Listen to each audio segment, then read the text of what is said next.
Hello, everyone. This is so neat being part of Open Data Week and the 10th year anniversary. And Vital City is really excited to be part of it for the first time. Okay, so I'm first going to start talking about our end of year crime report. So the first thing that I want to say is that the story of crime at NYC is really nuanced. And I think it's way more nuanced than some of the headlines like to say. I first want to start out, though, by saying that New York City is the second safest city in terms of murders. So if we look at peer cities with populations over 1 million people, New York City actually ranks second in murders.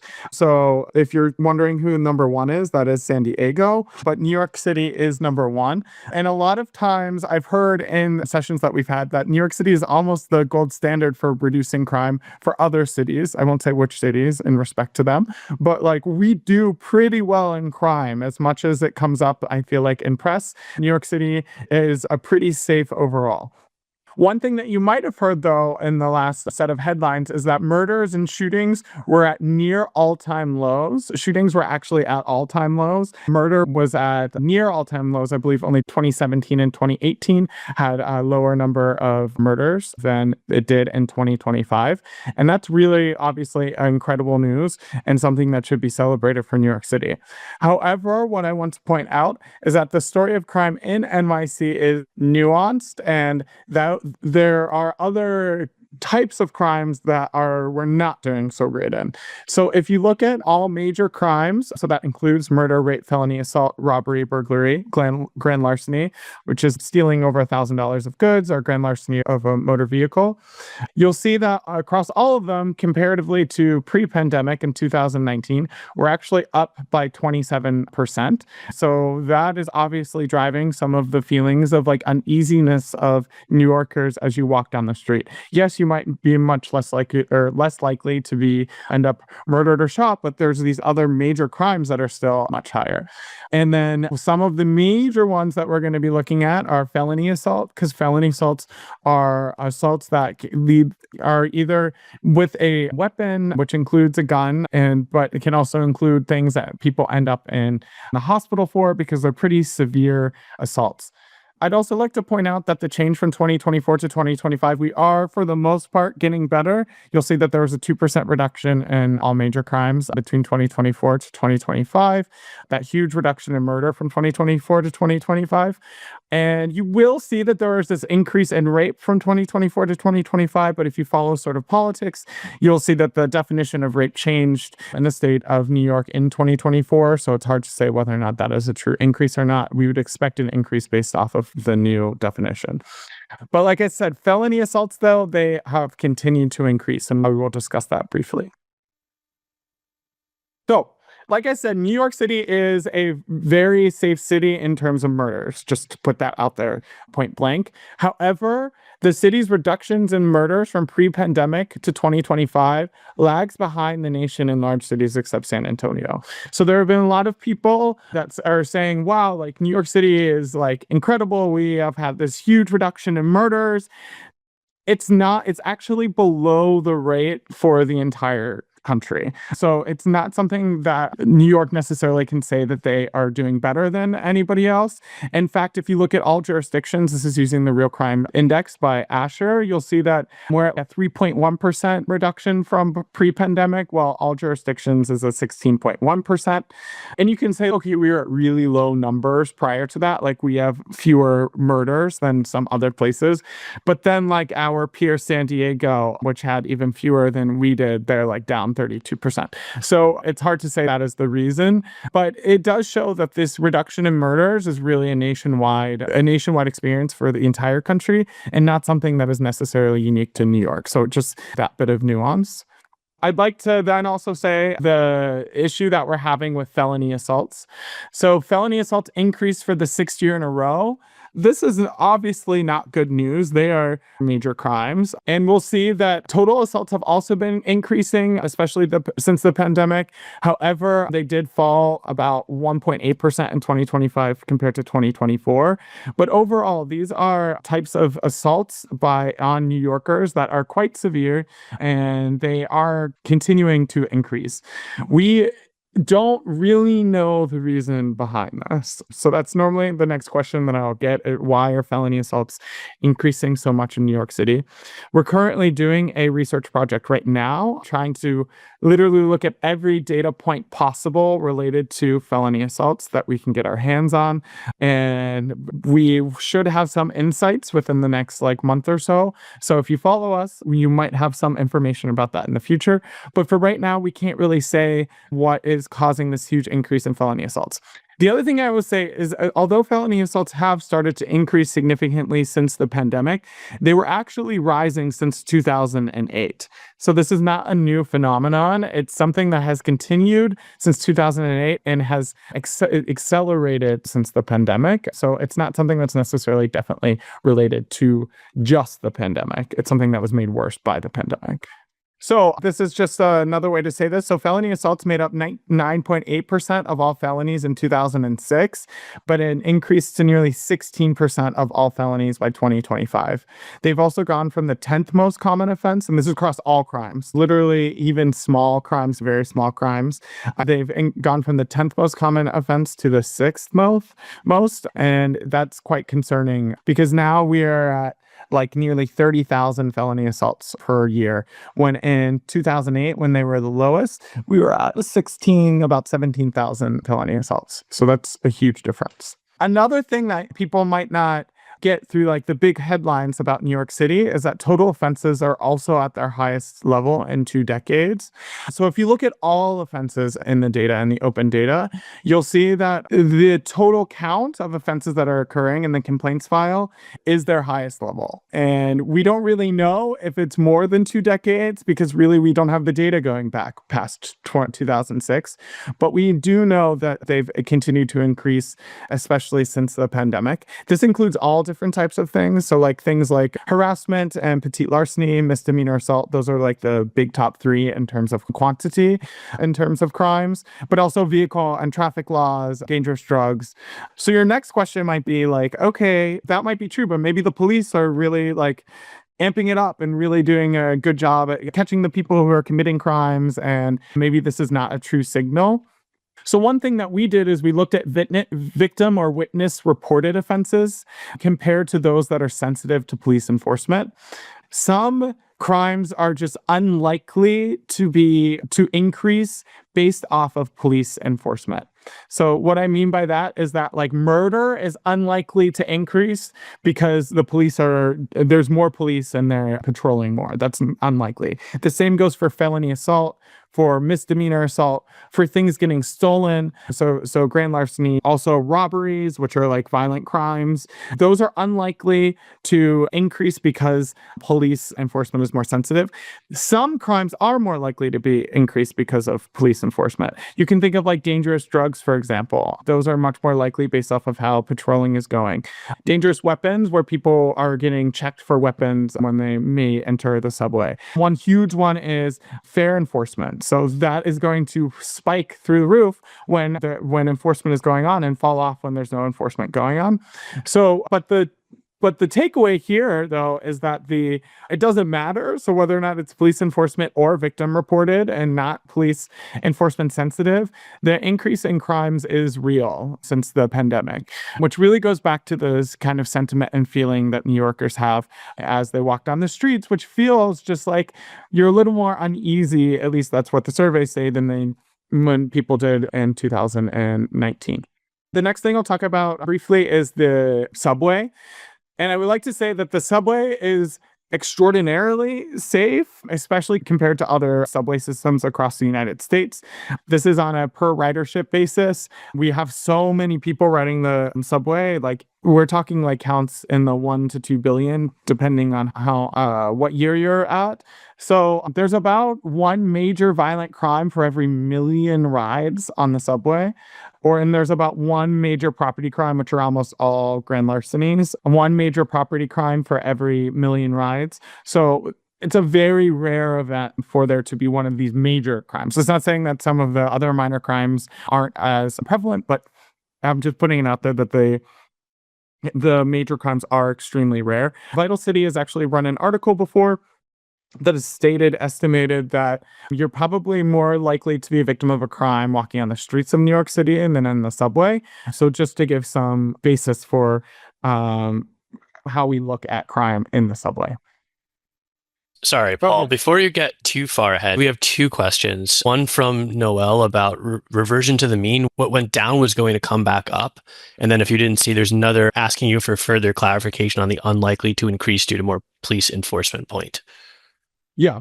Okay, so I think the reversion to the mean, I think we did see a reversion to the mean in relationship to murders and shootings. We had the huge increase during the pandemic, and now we're having a back to settling to where we were prior to that spike. However, we are below the pandemic, and the entire country is seeing levels that are below the pandemic for the most part, almost every city. So that is a good sign, but also shows that it's more of a national trend that's maybe more sociological or more on some larger level that it's hard to put your finger on. And then the other question was about unlikely increase due to more police enforcement. There is some things that the police, it doesn't matter how many police there are, if somebody is a victim or sees a specific crime like a murder, an assault, these things are almost always reported by the individual. So therefore they're reported to the police. There are a lot of crimes where the police are the ones for the most part doing the reporting. So something like a subway, somebody like jumping the turnstile at a subway, like the police are the ones reporting that data. So therefore, as they're doing more enforcement of that specific crime, we would expect those crime numbers to go up. And if, I don't have it here, but if you actually look at fair enforcement, they've like majorly spiked within the last 2 years. So we would not include that when we are looking at crimes that are sensitive, looking for crimes that are not sensitive to police enforcement. Looking to see if there's anything else. Okay, and we also have, if you read our end of year crime report, which I will show how to find it, we have an explanation with all of the crimes that are included in the police enforcement sensitive and those that are not. Okay. So one of the major headlines that you might have seen in the news, especially by Hochul and others, is that subway crime had reached the lowest level it had been in like a generation. There are some iterations of this depending on what article you might have read. And there's a lot of nuance to that. I think that is something to celebrate, but the issue is that they did not account for subway ridership. So there was a 14.3% decline in major crime counts since 2019, but the risk of victimization on a given subway trip in 2025 is 13.4% higher. That's because we're still at considerably lower ridership on the subway than we were pre-pandemic. So when we talk about counts on the subway of these major crimes, it's just really important to pay attention to that, because naturally, as we expect the population of the subway to decrease, the crimes are also going to decrease. What I think is a little funny about this is that they will say the lowest crime counts except for the pandemic when the ridership fell a ton. So it's like they know that ridership is important to determining how many crime counts they are, but it just feels really good to say that we're at the lowest level. However, the truth is that we're still at a higher rate. So again, when that goes to the way that people feel on the subway, they might feel a little uneasy or unsure. And that's because it's real. Like the reality is that you might face or see a crime. You're more likely to now than you were pre-pandemic. And then the last thing I'll say, and I won't go into too much detail of this, we also look at jail data and we look at some court data. So we really track the rate of death per 1,000 ADP. So that's the daily population in jail. We track pretty much real time on our website. Whenever it happens, we update this tracker, maybe like a week behind or 5 days behind, but we try our best to do it as quickly as possible. But if you'll see in 2025, there are 15 people who died while they were in jail in NYC. And that's concerning because in 2015, when there was the Nunes monitor was put in place because of unsafe environments within Rikers and our jail system, there were 11 individuals who died. And we have more data on this, but it's just something, in a lot of cases, the violence has actually increased since the original Nunes monitor was put in place. Okay. So the next thing that I want to turn to, but is also very related to what we're speaking of, is our Crime Data Explorer. And I first want to thank the Dataface. So this is the firm that we work with to help make our Crime Data Explorer I'm about to show you. They're fantastic people. I highly recommend them. So I just wanted to give them a big thank you because without them, this would not have been possible. And I just want to say, like, how is the Explorer that we made different than CompStat? It's actually pretty different than CompStat. We have the ability to compare 30 plus years of NYC crime data. So that's complaints and arrests and shootings.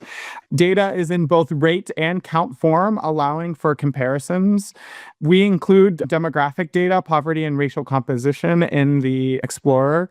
We have the ability to compare precincts and boroughs across time. And because we have a per capita rate, you're able to actually see how what precinct compares to another one. We have a neighborhood search feature. We also included the 3 most high volume misdemeanors in this Explorer. And in my opinion, it's pretty easy to use. We also have a broad definition of all crime. It's basically it doesn't actually include all crime. It's all crime with an asterisk. So it includes all the major crimes, as you can see here. And then it also includes the non-major highest volume misdemeanors. So that's petite larceny, misdemeanor assault, and harassment. I'm putting that out because these offenses together account for roughly 2/3 of all recorded crime in New York City. So it's a pretty good proxy for tracking how all crime is doing beyond just major crime, because the 3 non-major crime categories actually account for more than the rest of the major crime categories. And if you look at the crimes that are not sensitive to police enforcement, it accounts for 90% of those crimes. So it's a pretty good proxy for what's going on in New York City. Okay, so I'm going to just switch my screen. I'm going to do a live demonstration of the Crime Explorer. Okay. You should now see the Vital City website. So if you've never been here, this is what we look like. So we invite you to come to vitalcitynyc.org. You will also see up here, we have data, we have our Crime Data Explorer, our charts and data stories and experiments. So actually, before I jump into the Data Explorer, let me show you where you can find our data and our different crime reports and other reports that we've done in the past. You can go to charts and data stories. It'll bring you to this page where we highlight some of the major charts and data and tables. Some I presented here, some that I haven't. We have it split into crime, and then our last major data stories related to crime, jails, again, and then our major incarceration stories, and then finally, specifically, subway, and then our major subway stories. So if you are ever lost or need to find our data, you can just go to the website and you will find our data here. We just launched on this new page called Experiments. This is not necessarily data work that we have done. So as it says here, it's just the tools featured in this gallery were built by institutions, small teams, and individuals, not by Vital City. But they're really cool tools that we've collected over time for mostly New York City, but they're very interesting. And I highly suggest that you come by to look at our website and look at this page, just because we've really put together so much open data resources in ways that we feel would be accessible for the public. And we are welcome. If you have something that you would like to highlight here, please email me. I'll have my email at the end, or info@vitalcitynyc.org. Okay, so now to get to the Crime Data Explorer, you can just go to data and then you can go to Crime Data Explorer just as I did there. So here is the page. And first off, we have the 2025 to 2024 comparison. So you can quickly see across all of these categories of crime how they've changed since all the way back to 1993 when we have data. You can also see for 2024 to 2025, or whatever year you're comparing to, you can see the actual count. And then if you would like to change the year to look at a different year to do a comparison, you can do that as well. So if we look at 2019, which is pre-pandemic, you can then see how all of these different crimes changed over time since 2019. So we do this so you can quickly find the counts of whatever crime that you need. You can see overall since 1993 till today, what the total trajectory was, because often think that's overlooked, how crime has changed drastically since the 90s in New York City. But we hope that this will be helpful for you. One thing that I want to pay attention to, and as I explain this data explorer, I'm actually going to be doing a bit of a story of the felony assault, because like we said, we think that's really important and an issue that's going on today. And if you can see here, felony assaults are up 44% since pre-pandemic. If we look at 2008, when felony assaults were the lowest, it's up 86% since the pandemic.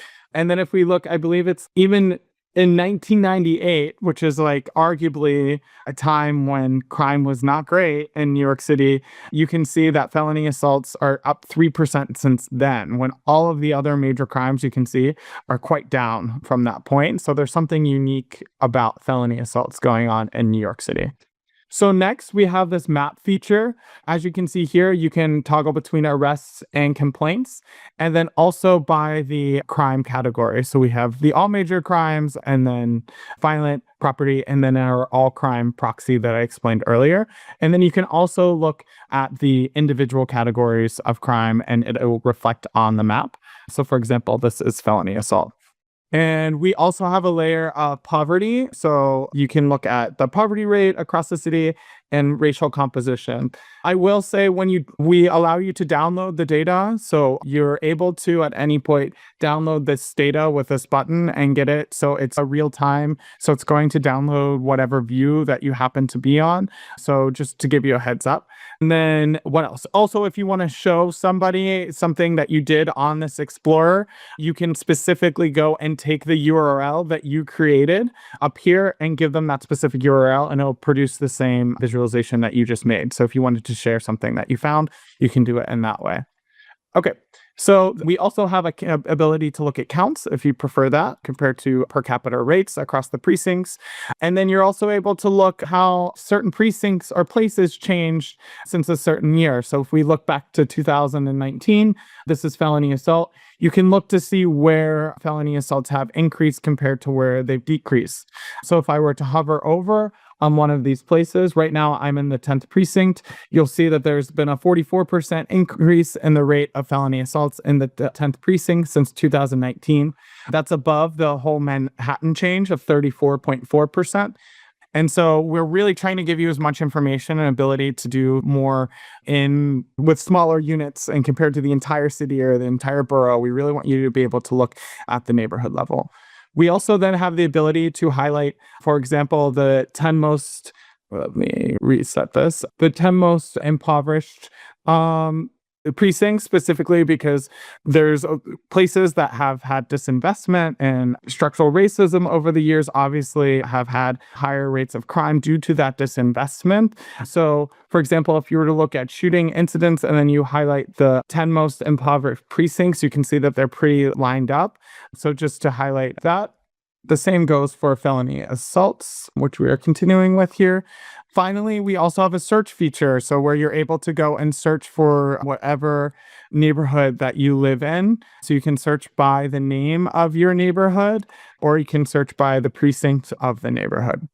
So again, we're trying to do as much as possible to make this as accessible and unique to the individual that comes and wants to see how their neighborhood ranks specifically.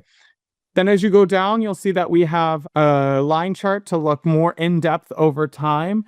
If we look at per capita, you can see how the different boroughs compare. So this is all major crimes. If we change to felony assault, you can see specifically that there's been a huge increase in the Bronx with felony assaults since the pandemic. Although there's been an increase everywhere, the Bronx has really been a much larger increase. We also have an ability to look at precincts. So here you're able to look at precincts over time. Per capita, one thing, if you know anything about per capita rates, you'll see that this is Midtown South. There's not a lot of people that necessarily live in Midtown South, but there's a ton of people in Midtown South. So the rate is always going to look really large there. That's just a caveat, but that doesn't mean that it's just because the population is low. So if we look at count, we see the precincts where felony assault are the highest, for example. And then you can also then go and look at specific boroughs to see within a borough, or a specific precinct, any precinct that you would like, and how it compares to the rest of the city or the borough that you're in. And finally, we have a distribution of all NYC crimes. So right now, this is all major crimes. You can also look at them proportionally. Here you can see that felony assaults went from 9.6 of all major crimes in 1993 to 24.5% of all major crimes in 2025. So something definitely that has increased comparatively. So you have total, you can also then add all crime. All crime only goes back to 2006, but these are the high level volume misdemeanors. And across all of these, you can also look by decade or pre-pandemic or the last 5 years, depending what you're looking at. So that's our Crime Data Explorer. We really encourage you to look at it. I see some of the questions. Can we export data from here too? Yes, you can use the download tool. I think probably within the next, I think there's been some questions about being able to download the entire data set as a whole as it is. I think we're going to add a link to the bottom just in case you've changed the filters or whatever, just so you'll always have that available. Do not have an ability to filter hate crime. I don't think that we figured out how to connect hate crime to these data. And can you filter juvenile versus adult? We cannot at this point, but these are all great questions for what I'm going to be speaking and then wanting your feedback too, as these are the exact questions that we want and what people would need, because we're hoping to expand on this project with more data. So these are great questions, specifically for juvenile versus adult. I think that's really possible with the data. One thing that we had for this specific data project was that it goes back to 1993. And so we only really have counts for some of these things back to 1993. But of course, we do have the full data available from 2006. So whatever we do in the future will probably be focused not a 30-year of crime data, but instead a now 20-year approximate bit of crime data where we look further. Okay, so now I'm going to briefly explain some future projects which we're getting into already, and then going to elicit your feedback. Okay, so upcoming data projects, we are looking to do a expansion to our Crime Data Explorer, exactly as I mentioned. Right now, it's yearly level, but we're hoping to update to a section that tracks quarterly data. Also, the ability to select and see the trajectory of any crime category, not just your crimes, but any crime category over time. And finally, year-to-date comparisons on the quarterly level going back to 2006.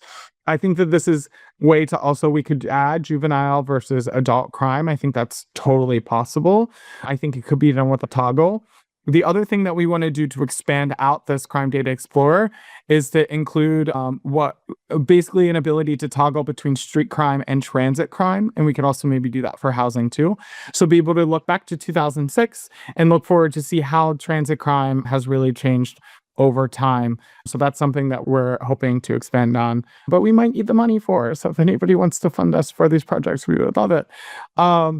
Specifically for the transit crime tracker, I think it would be interesting to also look at fare evasion specifically and track the ridership over time. The monthly ridership would be really important.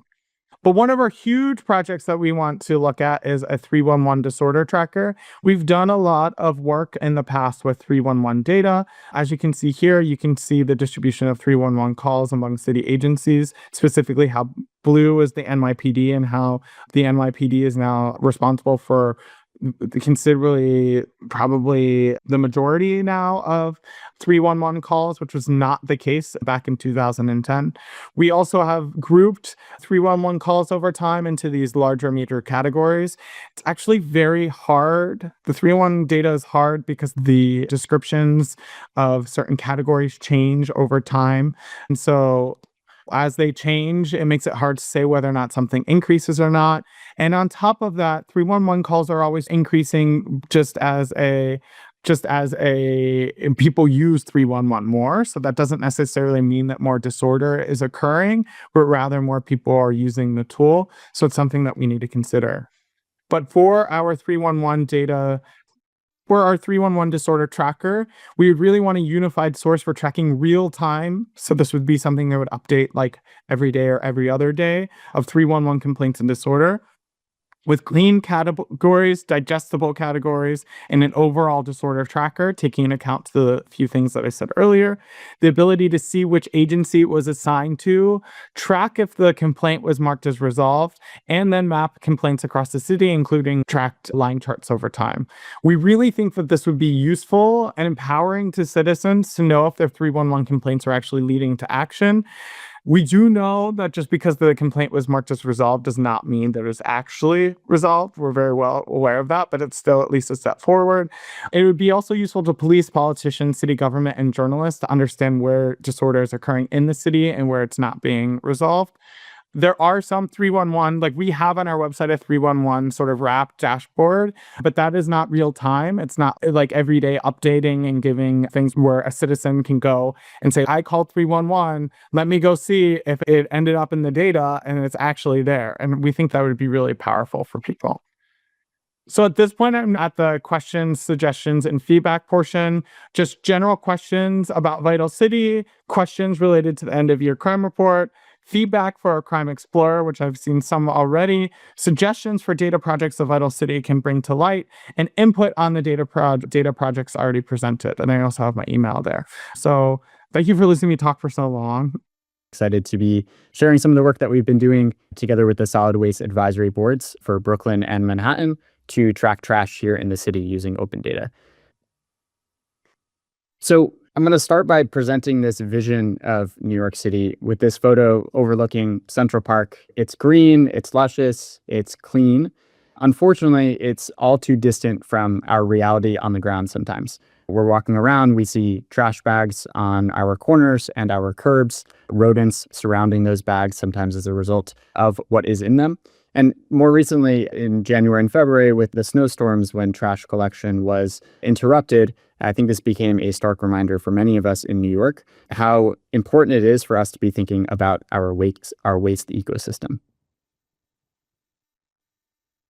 Thanks, Jason. So as Jason pointed out and reminded us that New York City's waste system is complex. The city generates a huge volume of waste, amounting to approximately 13 million tons per year. But to help us visualize that, a ton of waste is equivalent to roughly 2 grand pianos or one small car the size of a compact sedan. And so when you multiply that to 13 million, then you get a sense of how significant that volume is. And most of that waste is exported out of the city via barge, truck, and rail to disposal sites such as landfill, waste-to-energy facilities, also known as incinerators. But the City of New York, the Sanitation Department, and many of our waste and environmental justice advocates continue to push for programs such as the Waste Containerization Program, and that is primarily implemented in Manhattan Community District 9, and they featured near the stationary Empire bins. There's also the curbside composting program that has been made available to New Yorkers across the 5 boroughs since October 2024, and that helps divert organic waste from landfills, reduce methane emissions, and address rat infestations here in New York City. And lastly, there is the commercial waste zone that divides New York City into 20 zones, and that is to better regulate the commercial waste collection. And that is anticipated to fully roll out by the end of 2027 next year. And that would mean reduced vehicle traffic, lower emissions, improved safety, not just for pedestrians, but also for our private sanitation workers. And so all these initiatives, as you see on the screen, are part of a citywide effort to increase first waste diversion. And that is highlighted in the New York City's 2026 draft solid waste management plan. That is still a draft. It is a 10-year plan that outlines how the city currently manages its waste, how it would explore future strategies, and how it would map out the next steps to reduce waste over time. Another goal is the zero waste goal, which aims to reduce the amount of waste sent to landfills and incinerators by 90% by 2030. So it's not truly zero, but a good aspiration to work towards too. And so all these goals contribute to advancing waste equity. And I know some of you here are familiar with that concept, Waste equity means that no single community, regardless of race or income or class, bears a disproportionate burden of trash pollution, landfills, and our incinerators. And to achieve these goals requires data, and I'll let William talk about that. Perfect.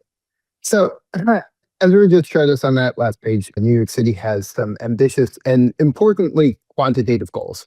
So that takes us to this great quote: "What gets measured gets managed." I found some skepticism on if that actually came from Peter Drucker. So I am nothing if not focus on a caveat. So I threw a little asterisk in there, but I don't want that to get in the way of a good quote, because the fact of the quote remains that in order to achieve our waste goals, we need to be tracking our success against those goals. So that sort of tracking allows us to say course correct when our plans aren't working. They allow us to double down on efforts if they are working according to plan. And most importantly, I think they allow us to hold relevant stakeholders accountable. And all of that only works if we have the appropriate data to do that tracking. And fortunately, we do. So Jason, if you hop us over to the next page here, that data all exists, at least the data that is most important for us to be able to start tracking these goals. So the Department of Sanitation has posted and continues to update a number of amazing and robust data sets that our team working on this project has been using to get these dashboards together. So I'd love to give a quick recap of those data sets. But as this is Open Data Week, and I know we all appreciate accessible data, I do want to take a second to thank the Department of Sanitation for the work that they've done to publish this data and the work that they continue to do to work with the public to continue to improve that data. I hope this doesn't sound too overly flattering, but they do think that the fact that this data exists and is out there just embody the whole vision behind this open data project and just makes the kind of work that Jason, Ezra, and our collaborators have been doing, it makes it all possible. So with that out of the way, just a quick recap of the data that we're going to be talking to today and the data that's gone into all of this. First and foremost, we have waste collection data that comes from a monthly data set from the Department of Sanitation that details how much waste was collected from each community district in various waste streams. Along with that, we have waste characterization study data that indicates the approximate material type composition from each waste stream. Now, I want to say on this that this data is more challenging to get because it requires physically measuring the waste composition. And so this data becomes available every 5 years as new waste characterization studies are conducted. And then lastly here, we have waste location data that's coming from a couple of different data sets that are indicating both the vendor assignments who pick up waste from different community districts, as well as where those vendors are taking their trash. The majority of this data is updated annually. And so in many cases, we are working on a bit of a time delay with some of that data. So just to say again, all of this data, the meat of this data exists and is available to the public. Jason, if you move us along here, even still though, it requires careful analysis to be able to make sense of this data. Anybody who's worked with open data can say that it requires work, and in some cases requires some domain expertise to be able to make sense of that data at all. And so if we can't understand that data, if we can't make heads or tails of what's going on with it, then we certainly can't use that data for anything. So that's where we came into this. So I'll pass this back over to Jason. Yeah, that's exactly right. So given that landscape that William and Ezra just painted for us, we got together last year through our respective roles with the Solid Waste Advisory Boards and put together a suite of dashboards and data tools to better analyze how our data is transported from New York City, as well as what those volumes and captures and collections actually look like. We're going to get into all of this. Before we do so and actually show what these tools look like, I wanted to pause quickly and just introduce ourselves and why we're here speaking about this. Ezra, who helped kick us off as part of the Manhattan SWAB, or Solid Waste Advisory Board. He's a grad student studying urban sustainability at CCNY. William, also part of the Manhattan Swab, leads analytics at the Waste Administration and Tracking Software, or WATS. And I work for a company called GovWell, which creates AI software for government and represent the Brooklyn contingency of our Swab community. I also want to give a shout out to Katie Yoshida, who's also helped the three of us with some of the analysis and putting together these infrastructure tools. So a bit about the Swab as well, which is where we all come from. The solid waste advisory boards were created in the late 80s in New York City as vehicles to advise each respective borough president, as well as the city and state officials on solid waste policy. So we have Solid Waste Advisory Board, or a SWAB, active today in Brooklyn, Manhattan, the Bronx, as well as Queens. We'll share some more information at the end of the presentation, but definitely would invite anyone who is interested to come hang out with us and talk about waste policy, climate, and sustainability issues at the local level in each of these boards and settings. So with that, I'm going to hand it back over to William. Fantastic. Thank you, Jason. So with all of that background, so we have, through the work that we've been doing with the swabs, we put together 2 different dashboards that are meant to address these 2 questions as specifically as we can. So the first is, where does waste from New York City go? And the second is, how well is the waste that's being generated in New York City separated? I also want to be very explicit about the audiences for the dashboards that we've put together. Our goal in doing this work has been to make the existing data more accessible to folks who aren't necessarily analysts or domain experts. And so we haven't been making new data or creating or publicizing data that hasn't already existed and hasn't already been out there. And we haven't been prioritizing the sort of complexity of data analysis that, say, a data researcher might need. So instead of that, we've been focusing our work around trying to reduce the barrier to entry for just understanding this data so that more people are able to participate in a meaningful conversation around waste in New York. So the goal is to give folks sort of the tools in their tool chest, whether they are just community boards, local groups, public at large, anyone who has not spent a long time and has been intimately familiar with this data, to be able to get them in the conversation, because that's where the importance, that's where the benefit of this sort of public work and public activism comes in, when folks are speaking the same language around this. So if you move us one more, before we get into this, I know we keep talking about these dashboards, but as I am the caveat person on this call, I have a couple assumptions and a couple more caveats for us. So the first is that I want to be clear about the focus of the data that we're working with. We are largely focused primarily on residential waste. So we're not focusing on commercial waste or school or institutional waste. Partly commercial waste data is just less accessible. It is more difficult to get the information that we would need to be able to analyze and display that data to a meaningful degree. And to answer the kinds of questions that we're interested in answering right now, those rely on the residential waste rather than the school and institutional waste that just haven't been as much of a focus.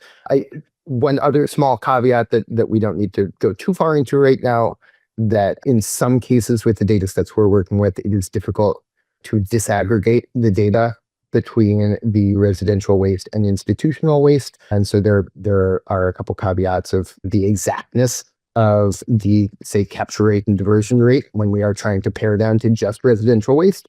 But that's the nature of some of these data sets that we're working with. We're trying to narrow those down as much as we can to answer these specific questions. And in some cases, we just need to make some of these assumptions around it. The other assumption that I have, or caveat that I have here, is that we are working with a variety of data sets that have variable levels of data freshness, I'll say. So for example, I alluded to this earlier, we don't yet have the 2025 waste export data available on Open Data. And so I think largely what we'll be looking at from Ezra's side of things is the 2024 data. And that's the nature of combining different data sources. As an extension of that, our dashboard around capture rate is combining multiple different data sources that have different levels of data freshness. So that capture rate is combining both monthly actual tonnage with estimated waste composition coming from that 5-year waste composition assessment. And so as a result of that, we don't know exactly what the actual monthly capture rate is, even though we are getting some tonnage data at this monthly level. So that's also something just for us to keep in mind. This is essentially me trying to level set our expectations of the granularity of the data and in some cases the accuracy of the data. And I want it to be clear to folks, this data is useful for making statements and starting to better understand the data that exists, but because of the assumptions and because of the approximations that have to be made, we just need to take some of that preciseness with a grain of salt. So I think I've got all of my big caveats out of the way. I think I can pass this over to Ezra and we can actually get into this. Thanks for the caveat, William.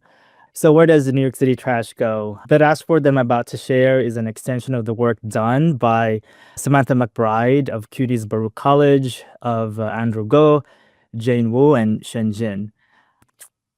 So where does New York City garbage go? So it goes to multiple destinations. And you probably already know this. It travels over 600 miles to be incinerated or landfilled in upstate towns like Niagara Falls and Seneca, as well as out-of-state locations, including New Jersey, Pennsylvania, Virginia, and South Carolina. So as pointed out by William earlier, this dashboard shows mainly comparative data between 2023 and 2024 on residential refuse. Just to level set, refuse means general waste or garbage that are not recyclable, not compostable. So I'm going to switch to Manhattan. So first, you're seeing that Manhattan burns 100% of their residential refuse at ReWorld facilities. ReWorld, formerly known as Covanta, with the majority of that waste going to the Ironbound neighborhood in Newark, New Jersey. The rest going to ReWorld, as you see at the bottom, this pie chart at the bottom, the ReWorld Niagara in upstate New York, and to ReWorld Delaware in Chester, Pennsylvania. I'm going to switch to another borough, the Bronx. Landfills 100% of its residential refuse. Switch to Brooklyn. Brooklyn as well. Landfills 100% of its residential refuse. Switch to Queens. Queens uses a combination of disposal methods, but I'll get back to Queens later. Staten Island. It also landfills 100% of its residential refuse via rail to Lee County, located in South Carolina. And I'm going back to Queens now. Okay. So residential refuse is, again, like I said, is transported via rail to landfills and incineration facilities in the state of Virginia, upstate New York, and Chester, Pennsylvania. We can drill down to community level data. So if I'm going to click Queens 12, this horizontal bar right here. So you see that 65.5% of Queens 12, and Queens 12 spans the neighborhoods of Jamaica, Rochdale, and others. 65% of their residential refuse goes to Niagara in upstate New York. The rest, 34.5%, goes to ReWorld Delaware in Chester, Pennsylvania. I'm going to try another neighborhood. Let's say Astoria and Ditmar Steinway. Okay, so let me click this.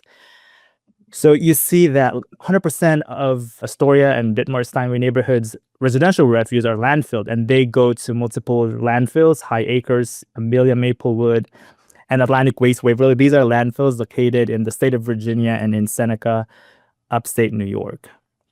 I invite you all to click around the dashboard, find your community, your neighborhood, and see where your residential refuse is sent to. I do one more tab. So how much does New York City garbage cost? It costs a lot of money to export waste out. But, what if we spend that money instead on diverting waste away from export? And what more benefits economically, socially, and environmentally are we to gain in New York City if we do that? So Let me end my demo with two photos on the screen. As you see, one on the left is the inside of the waste incinerator in Ironbound, Newark, New Jersey. And the photo to the right is a photo of a landfill in upstate New York. The data and charts that you just saw are more than statistics, more than numbers on the screen. They manifest as poor air quality, health risk, and negative social and environmental outcomes, particularly to residents living in proximity to waste facilities. So the the more we the more waste we generate, the more waste are exported out of New York City. That is a luxury, but that luxury is often the burden of our neighbors. But we in New York City still continue to take action to address waste. And to talk about that, I'll pass it on to William and Jason to share about how we are doing with that. Fantastic. Thank you, Ezra. So just to recap that for everybody, the dashboard that Ezra has been building and that Ezra just showed us is specifically answering that question that we had of where waste is going from New York City. The other dashboard that we've been putting together is trying to answer that other question of how well is that waste separated. So I can take us through that dashboard. That dashboard is meant to be a little explorative for folks to try to use it to narrow down on different kinds of factors and address different questions that they might have within that. And we're focusing on a couple different metrics when we're looking at that data that I just want to get everybody on the same page about before we get into that. One of those is capture rate that I have on the left side of the page here. So capture rate is the proportion of a given material that is being captured out of the total amount of that material generated.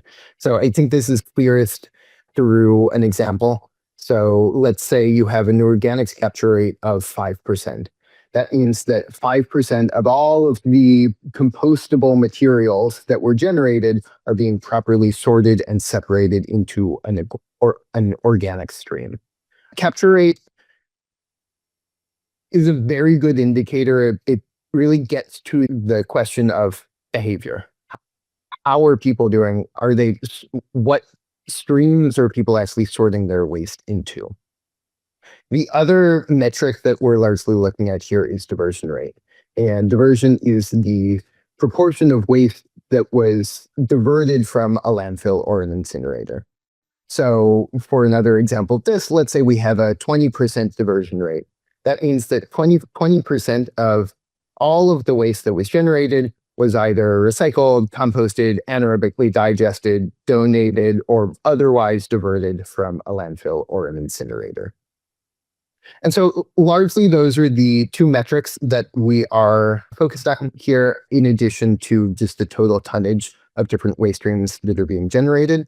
And we are trying to slice those in a couple ways. Ezra, if you bring us over to the next slide here.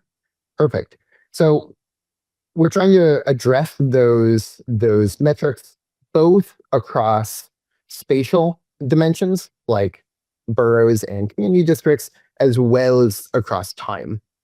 And the reason behind the metrics that we chose and the slicers that we're using for those is that we saw all of this as crucial for really measuring the impact of different policies and addressing those high-level questions on what's our current state and where things doing well and where could things use some improvement.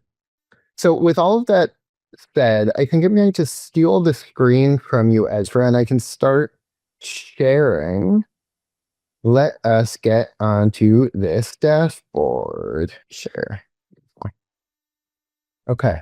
And before I get into it, I'll actually let Jason kick us off here as long as we're seeing this page. Jason, if you want to, I've got the screen sharing, but if you want to take us through a quick introduction of the dashboard before I look at a couple of examples. Perfect.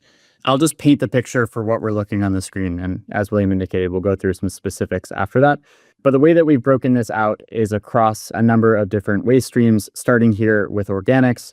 We have some key metrics on the top, including the estimated capture rate for the period that is selected, the total tons that were collected across that period, And then we've also used population data to fill in the average organic pounds per person and per household by month. If we scroll down the screen a little bit, you'll see this first visual that we have just shows the raw tonnage. In this case of organics that is collected and reported from DSNY each month. We can also change the view here to show, instead of citywide, break this down by borough as well.